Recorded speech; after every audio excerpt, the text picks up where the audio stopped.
10 on your Tuesday morning, and Savannah Mayor Van Johnson about to give a weekly update on the coronavirus crisis and how it's affecting the city. Let's go there now to hear what he has to say. Good morning. Good morning. Good morning. All right. Thank you for joining me today. Again, Savannah was shown grace and mercy. We were blessed to avoid any damage from yesterday's storm, and we send our thoughts and prayers to those who have been affected and may be affected by hurricane and tropical storm Isaias. I tried. I did okay? Yeah. All right. While we were okay this time, it should serve as a reminder to us to have plans in place for hurricane season. If you have a functional medical access need and no way to evacuate on your own, we're asking you to sign up for the Coastal Health District's Hurricane Registry by calling 833-243-7344. 833-243-7344. They stopped accepting applications 72 hours before tropical storm force winds arrive, so please do not wait until the storm is here, thank you, to figure out your plan. Make sure that you have supplies on hand. If you have to wait out a storm at home, and get a plan together just in case we have to evacuate, especially in the light of COVID-19. And if you have had an evacuation plan in the past, make sure that it's still safe and doable based on the current pandemic. Remember, it's a very real possibility that you cannot evacuate or will not be able to evacuate to the place where you've evacuated in the past. On July the 3rd, there was 1,601 COVID-19 cases and 37 deaths in Chatham County. As of yesterday, we've reached the 5,000 case level with 5,212 cases and 67 deaths. Many of us are now being affected personally as people we know and love are being affected by this virus. I solicit and ask your prayers for Chatham County Commissioner James Holmes, who I understand is currently hospitalized with COVID-19. Coach Holmes, as I know him, is one of our community's elder statesmen, and we pray for a speedy recovery. And I've had the opportunity to speak with his wife this morning. Since the pandemic started, 70 city employees have tested positive for COVID-19, including 41 police officers and 7 firefighters. Today, 22 city employees are currently out and waiting to return to work when it is safe to do so. I want to again thank Bishop Matthew Odom and the Temple of Glory Community Church for hosting our COVID testing last week in partnership with New York State. Due to the threat of the approaching storm last week, we canceled our Saturday and Sunday testing sessions so that our healthcare heroes from New York could safely return home in front of the storm. In the 8 days of the abbreviated 10-day operation between the two churches, Kingdom Life and the Temple of Glory, we tested 1,588 people. 162 people tested positive, 1,416 testing negative, which results in a 10.2% positivity rate. By zip code, double-digit positives were captured in the 31419, 31406, 31404, and 31405 zip codes. Remember, the zip codes reflect the residence of the infected person and not necessarily where they were infected. We thank Governor Cuomo's team, Somos Community Care, and Northwell Health for spending almost 2 weeks in Savannah and for their great care of our citizens. We ask that you continue to keep your distance from others, wash your hands, and wear a mask. While Governor Kemp has extended his public health state of emergency, the rules in Savannah remain the same. You must wear a mask in our city. I was out and about this weekend, and I saw too many masks in hands and pockets, and not on faces, noses, and mouths. And I've expressed to the city manager and the police chief that we expect enforcement to occur, and if citations are the result, so be it. This is not life as usual, and we must take this virus seriously. The incidences in our state are alarming and concerning, whether it is a YMCA camp in North Georgia, or the Gwinnett County school system, or the young man who tragically lost both of his parents within 1 week, all this in Georgia. We cannot afford to not take COVID-19 seriously. I also want to thank Chatham County Commission Chairman Al Scott for mandating masks across Chatham County. Hopefully, this leads to less confusion for residents and visitors and helps us to flatten the curve. Last week, I named the Housing Savannah Task Force, which is charged with providing the City Council with an affordable housing plan to adopt and to finally make Savannah affordable for Savannaians. Now, there appears to be some confusion regarding the process of setting the city's millage rate, and this confusion was revealed during last week's council meeting and has extended to social media. This is an annual exercise of the City Council, one that I have been a part of for now 17 years. And admittedly, state law makes it complicated. So I'm going to attempt to explain the process and explain where we stand at this point. Each year, there are two types of value increases made to a county's tax digest. Increases due to inflation and increases due to new or improved properties. Georgia law requires that a rollback rate must be computed that will produce the same total revenue on a current year's new digest than last year's millage rate, which would have produced had no reassessments occurred. Follow me. So due to local value increases, the council has two options. One, we can maintain the current millage rate, which is 12.856 mils. This is the same rate that everyone is paying right now.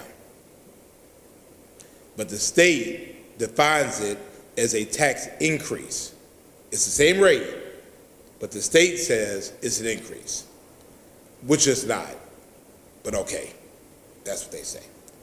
Or two, the council could adopt the rollback rate of 12.739, which is a difference of 0.117 mils, or what is considered a 0.992% tax increase. So you have the current millage rate, and then you have the rollback rate, which by law is considered a tax increase, although it doesn't raise taxes at all because you're still at the same rate. Does that make sense to you? I mean, it is very confusing.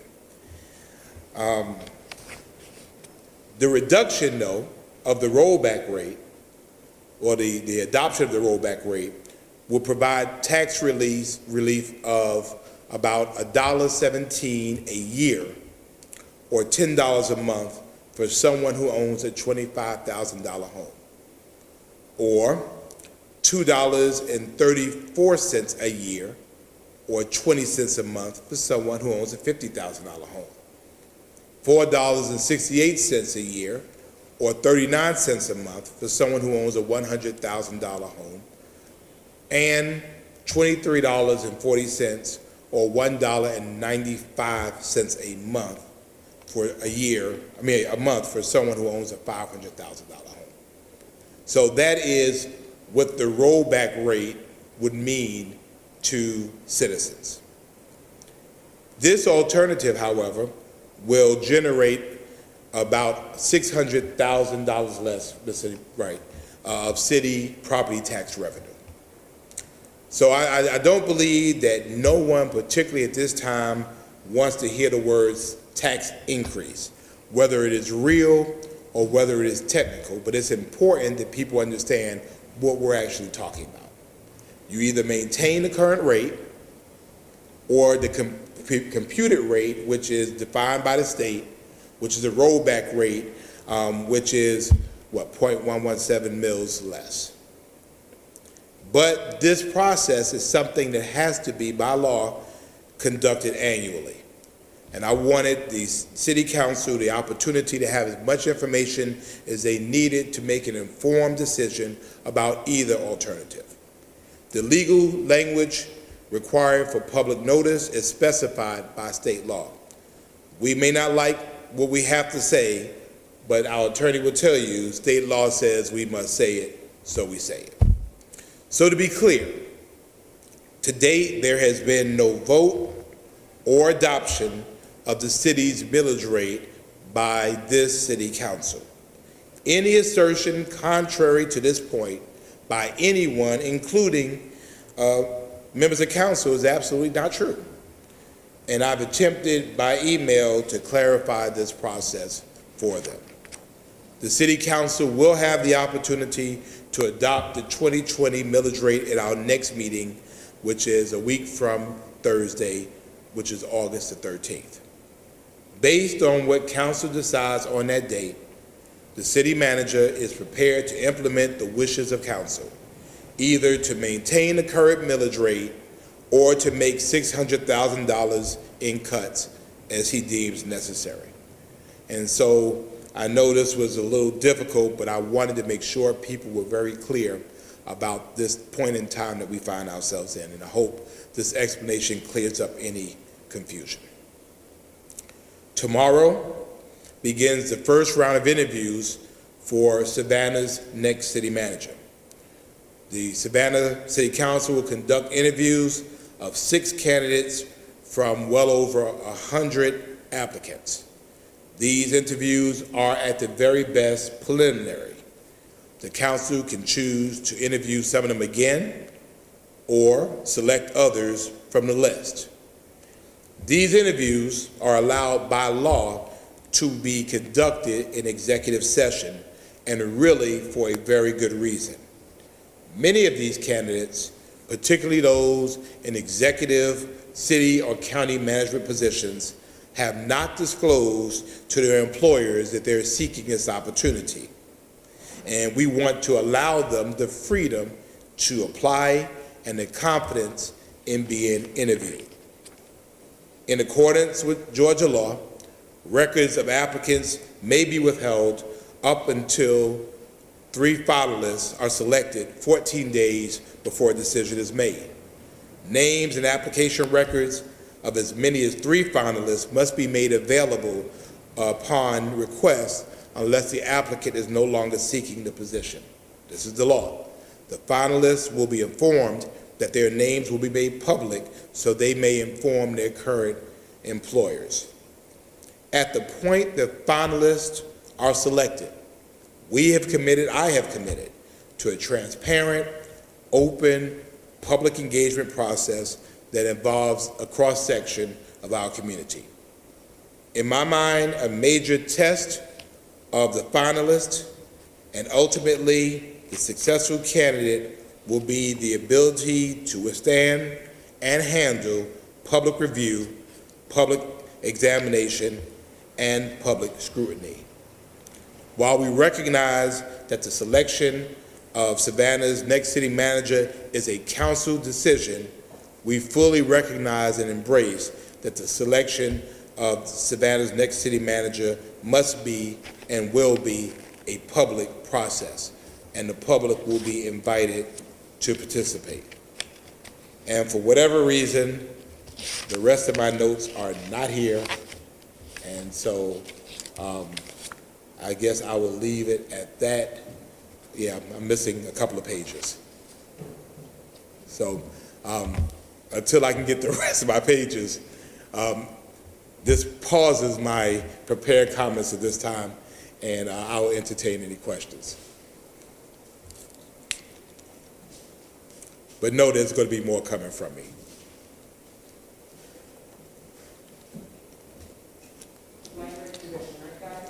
Good morning, Mr. Mayor. Good morning, ma'am. How are you? Good, how are you? Good. My question for you this morning, could you just elaborate a little bit on Chairman Alstott putting that mandatory masks in place for the entire county? And really, I mean, what this could mean for our entire area now? Well, I mean, I hope that it would mean consistency. This is nothing that is new or novel in Georgia now. We have counties in the North Atlanta area that have mandated in the county. I mean, obviously, it's easier if everybody's following the same set of rules. Some of the confusion that existed, admittedly, was because Savannah had a mandate and other places did not. And so I think this really alleviates some of that. Obviously, some municipalities have chosen not to. As far as I'm concerned, that's on them. I think that people that need a rule need that mandate. Businesses who need that covering of a mandate will find that to be helpful to them as we get through this time. And this might be more of a question for Chairman Scott, but I know for a little while, he didn't want to put anything in place because he didn't want to overstep the governor's orders. Do you know what it was that made him say, okay, we have to do this now? I'm not sure, but I think it became increasingly clear to the chairman of where our community was. Our numbers are skyrocketing. Again, when you look at the month of July for Savannah, Chatham County, I mean, we have more cases and more deaths than March, April, May, and June combined. The science clearly says that the wearing of masks, social distancing, and hygiene are the key to getting past this. And so, for whatever reason he did it, I'm glad that he did. And we certainly had the opportunity, once he contacted me and our teams met and discussed it, that we were on the same page. Good morning, ma'am. So I do actually want to touch on the mask mandate as well, because we did reach out to the public information officer for the county, and because the extended order from Governor Kemp came at the same time as the mask mandate, there seemed to be a lot of confusion. She essentially said that the order may be dead in the water because of this extended order, and we followed up with a few commissioners yesterday, and there was just no real consensus on whether it was enforceable. So, have you heard any update on that? I have not. And, for the city of Savannah, we remain the same. Our game plan remains the same. We have been consistent throughout about what our thoughts were, what our approach is, and what our mandate is. And so, obviously I hope that whatever confusion is there is worked out. But in the meantime, I think it's important that we keep our eyes on the ball. We remain focused at beating COVID-19. So I hope they get it worked out. So do you want to finish your prepared remarks, or do you want me to finish my question? You go ahead. Okay. So my other question has to do sort of with this deficit we're looking at, $13.2 million. I know that's SPLOST project, SPLOST dollars, 40% of that comes from visitor spending. And obviously, visitor spending is way down right now. And, just like a room rate, it's going for 200 normally, and now it goes for 100. That cuts the contribution Sure. to SPLOST in half. So with Well, hotel motel tax. Sure, yeah.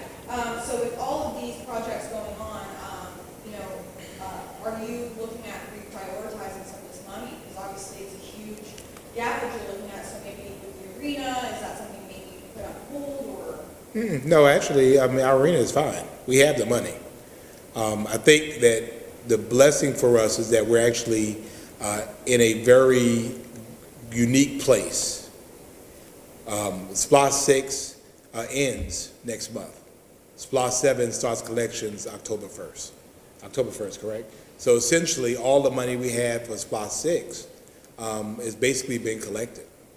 And really, we were talking about the amount over the allotted collections. Any concern would be regarding SPLOST 7. And again, because SPLOST is in a 6-year cycle, I think we have enough time to make that up. So as far as we're concerned, our priorities remain the same, and I think we're okay. Now, obviously, if we were a little earlier in SPLOST 6, that might be a concern, or further into SPLOST 7. In this case, we're in neither. So the arena money is already secured. We are soon will be receiving, I believe this month, for a guaranteed maximum price on the arena, and the money is secure. So I don't think any reprioritization is needed, number one. Number two, of course, is that the 13.2 relates to the general fund and not to SPLOST funds. So, they're two different funds that we're talking about. And of that 13.2, how much of that is going to be able to be filled in by the city's reserve fund? You know?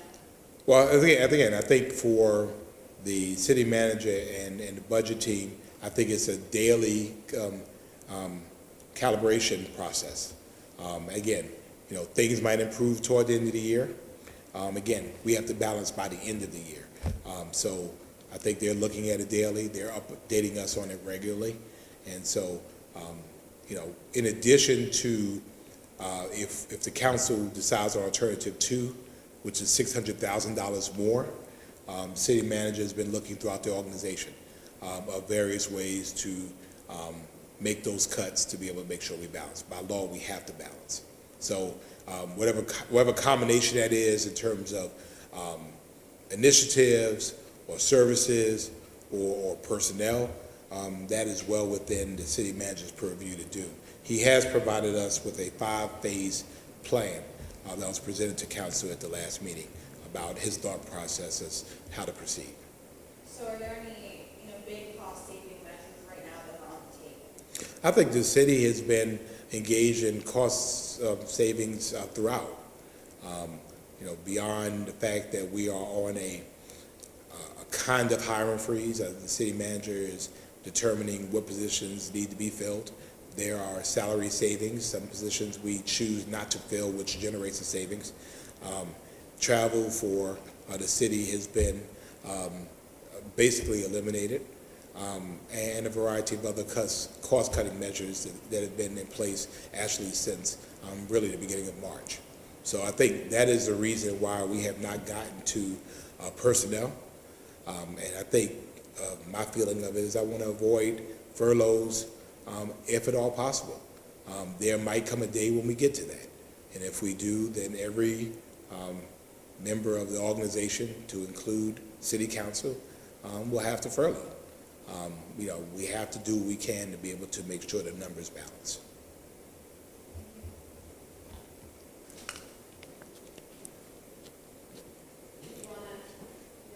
Okay, well, let me go ahead.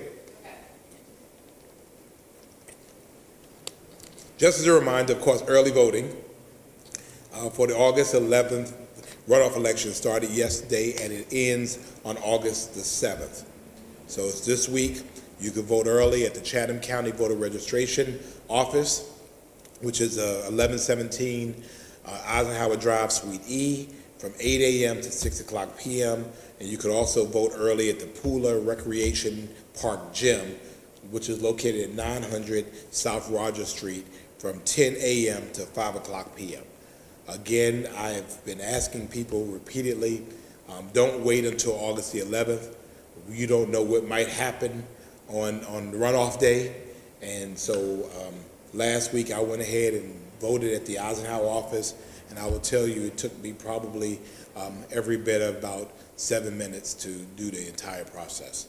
And so please, we're asking people to make sure that their voice and their vote counts. And then another way you can make your vote and voice count is to complete the 2020 census. Our response rate is at 52.4%, and it still lags behind other cities in the area. I know that we could do better, and particularly at times in which I'm asking the federal government to do better by cities, they determine funding based on population. And so the less population, the less money we get. We know that we have more people than we are given credit for, and so we're asking people to help us in doing that. So I'm asking everyone to spend a few minutes online at my2020census.gov, my2020census.gov, and help your city to help you. And so I think that's all I had to say about that. Sounds good. Good morning, Mr. Mayor. Good morning. I'm doing well. Great, so I just have a question in regards to how we've been working with New York for the past 2 weeks with the testing centers, and as you mentioned, we had to cut that short because of the weather that was coming in. Has there been any talk with Governor Cuomo about possibly working with them again in the future, opening more testing sites because we were able to find more positive cases, or on the other side, possibly lending a helping hand and sending our people their way to help with testing? Well, I think that we resolved at the end of this process that we would talk again and then review it. So the numbers I gave you are literally hot off the press. Again, they were able to do it very well. We got our results quickly. And now let's talk about where we go from here. Whether we have the ability and capability now to be able to do it in neighborhoods. I think we've shown a formula that it works and it can be done safely. It's also interesting to note that testing has gone down at the health department sites, so that maybe we can help work with them now to do it in neighborhoods. We have found when it's done in neighborhoods where people can walk in and get testing that don't have transportation, we get better responses. And so I think at least that part works. And then again, we'll talk to the governor about our continuing partnership and our continuing friendship. But again, for us, we tested 1,500 people that we may not have tested otherwise. And so for us, we still have a good number of PPE that is still with us and remains with us. And I think for us, Savannah is better because of it. Have you already started scouting out other places in different neighborhoods, or has that not been addressed yet? It's just Monday. Yeah, it's just Monday. Again, our thought was that we would really be kind of doing a postmortem on this weekend today, but it just everything, the storm just kind of took everything out of whack. So we'll regroup and then kind of see where we are. Thank you. Thank you. Morning, sir. Good morning, sir. You mentioned the conversation that you had, I think it was last week, National League of Cities, reaching out to the federal government, asking about funding for cities. How did that go? It went well. I was selected to represent mayors from across the country with two organizations that I'm affiliated with, the National League of Cities and the U.S. Conference of Mayors, and to talk about the impact and the need for federal funding to go directly to cities.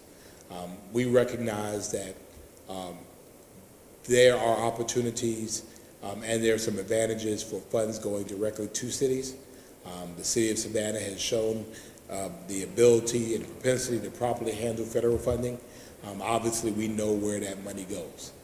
To that end, we've received some opportunities through the state for the CARES Act funding, and so we're working to determine how that will work. Obviously, for us, we really want it to be people-focused. We wanted to be able to help people in a very real way. So I think it went well. I think that we're making our voices heard on a national level. We have then since sent letters to our senators and to our representative, again, asking for their support. You know, the rubber meets the road at city level. And so we would not be talking about some of the deficits we have if we would have the funding to be able to close those gaps. So any money we receive, and particularly directly, helps us. So. To the point of enforcement for the mask order here in Savannah, the deputized city marshals, have they issued any citations to individuals or businesses that you know of? I'm not familiar as of yet. Okay. I expect that will happen. Have you heard of any businesses having any issues? I know we ask you this just about every week, but you know, folks having to call law enforcement because of folks, you know, customers not wanting to cooperate, or on the other side, businesses not doing what they're supposed to and being considered a nuisance. I saw several of them. Again, I spent time on River Street and I spent time in the city market with my mask and my hat on, and you know, it was wild. It was a wild time downtown, and many people, I'm seeing them and they're just walking around and the mask is in their hand. And if a business required them, they put them on. Otherwise, they were off. And I think that is what the issue is. And so I'll be making some phone calls to some local businesses today with what I observed personally, and again, what my concern is. I mean, I know that there is a need for people to say, I need to generate the income, but that's really short term. For us, we're really talking about the long-term viability of businesses and a community. Again, we do not want to get to places like places are across the country that are shutting down or rolling back. We don't want to get to that point. And, you know, admittedly, I've even been to some events where I did not see as many masks as I felt I should have seen. And so, again, this creates opportunities to have these conversations. You know, do we want to survive for the short term, or do we want to survive for all term? And I think that's the decision that we have to be able to make. And we know that masks allow that freedom for us to be able to earn the money that we need to keep our businesses vital and keep them thriving, but on the other end, it allows people to be safe at the same time, to include customers, to include employees. I know you mentioned, I think it was last week, that it seemed visitors were the ones that weren't masking up, that it seemed locals were getting the idea, but again, the folks coming into Savannah weren't. So what have the conversations been like with tourism-based industry to make sure that that message is getting across them? Well, I think the message is very clear. If we don't get better, we all suffer. And then to be honest with you, again, this weekend, I saw a mixture of both. I saw people I knew who recognized. And then again, you know, they weren't necessarily engaged in eating, weren't necessarily engaged in drinking or smoking or running, but did not have a mask on. And again, you know, events that I've attended over the last week or so, you know, just disappointed not to see people in masks. And again, we recognize people are human, things happen, people forget. Okay, well, do better, put it on and go about your way. But what I just really saw just people walking around just kind of like this, or it's in their back pocket. And again, you know, for us, this time is too critical, too important for us not to continue to emphasize how important masks are. Thanks. Thank you.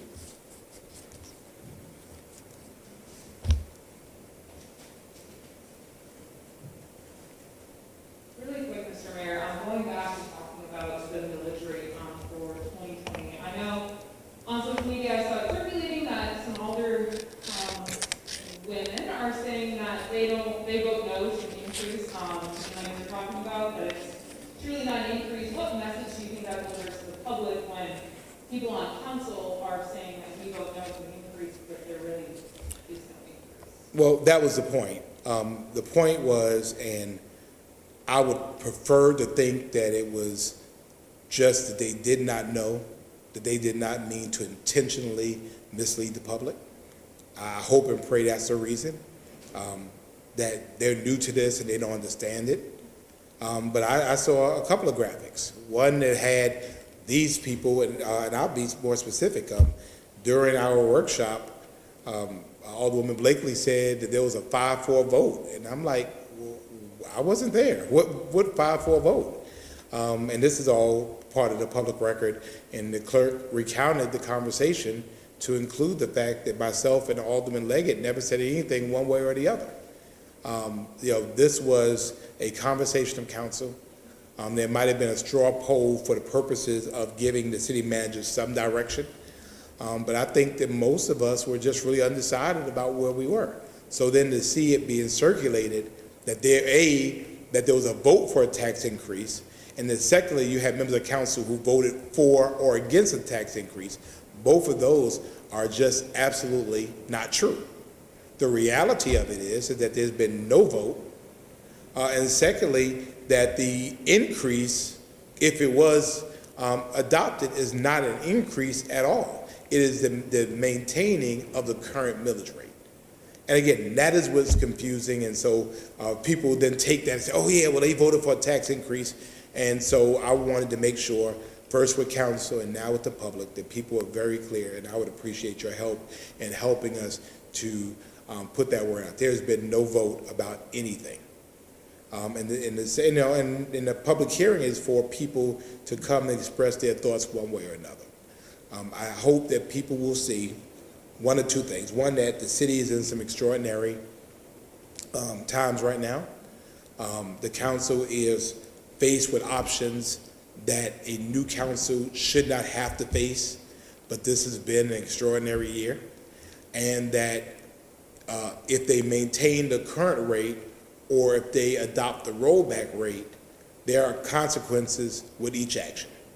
So on one of it is that, well, you missed 0.117 mils, and that's why I wanted to break it down even until the month, how much it costs a month, because I think, when you talk about a tax increase or whatever, you talk about 10 cents a month.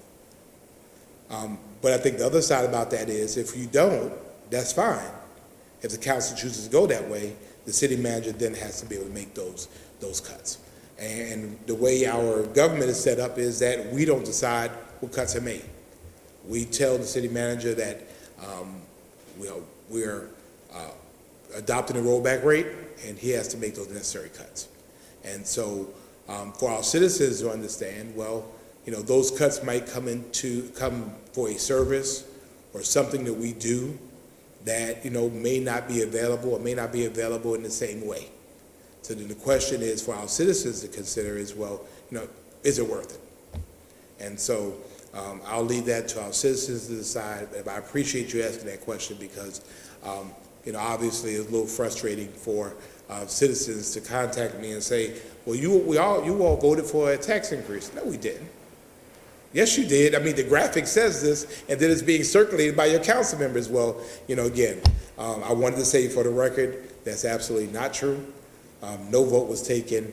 And again, the way that state law is, maintaining the current rate is considered a tax increase, but it's not. And maybe we need to put it on our legislative agenda that they clear that language up, because when people hear tax increase, well, how are you raising my taxes? No. Nothing would actually change. As a matter of fact, for some people, their taxes might actually go down if you maintain the current rate because of valuation. So, The county medicine. yeah. Thank you. Thank you.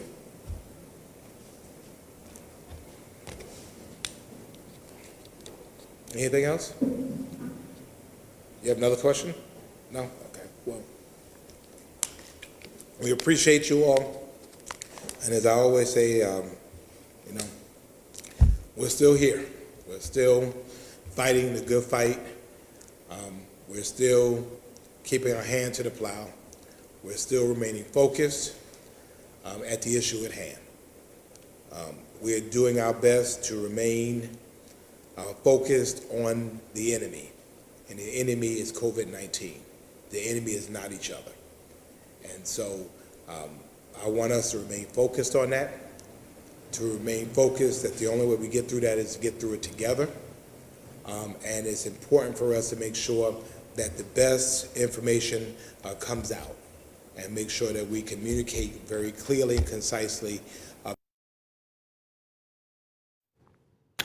And you have been listening there, as we do every Tuesday since this COVID-19 pandemic began here in Savannah. That was, of course, Savannah Mayor Van Johnson talking about a lot of things today, not just COVID-19 and not just the city's reaction to it. In fact, he opened his remarks today talking about how fortunate Savannah is to have fared so well yesterday in the situation of Tropical Storm Isaias as it rolled near our area, and says that while we fared well with this storm because it wasn't actually close enough to do the kind of damage it potentially could have done, that it was a good time to consider how to be better prepared for future potential storms that may come our way as the peak of our hurricane season draws closer. He also talked, of course, about the fact that people need two things specifically. One, stock up on supplies now while they're available, because as the coronavirus pandemic continues to make it harder for businesses to get shipments into that sort of thing, supplies may become less available. Also, he says, whatever your evacuation plan has been in the past during hurricane season, you might want to reconsider that this year, because of COVID-19, make sure that that plan will still work, that you can still go where you'd have gone before if you do indeed have to evacuate later this hurricane season. He also talked a lot about property tax increases or not increases. Basically, he says that there is some misinformation on social media right now. One version of the story on social media, he says, has that the city council has already raised property taxes. The other is that the city is considering raising property taxes. He says neither case is actually true. He says every year the state requires the city to either keep its current millage rate for property taxes, property owners, or to roll it back. And he says right now, those are the two options on the table. Either they keep it or roll it back. If they roll it back, though, he says the city will have to find a way to make about $600,000 in cuts, something he does not yet know how the city administration will do, but something that he says will be very real if it comes to that. And the city council will decide whether to keep that current millage rate or to roll it back at a meeting in the near future. All of this information, by the way, we are working right now to get on our website, WJCL.com. You can also find all of this this evening in our newscast starting at 5 p.m. Right now, we want to return you to regular programming.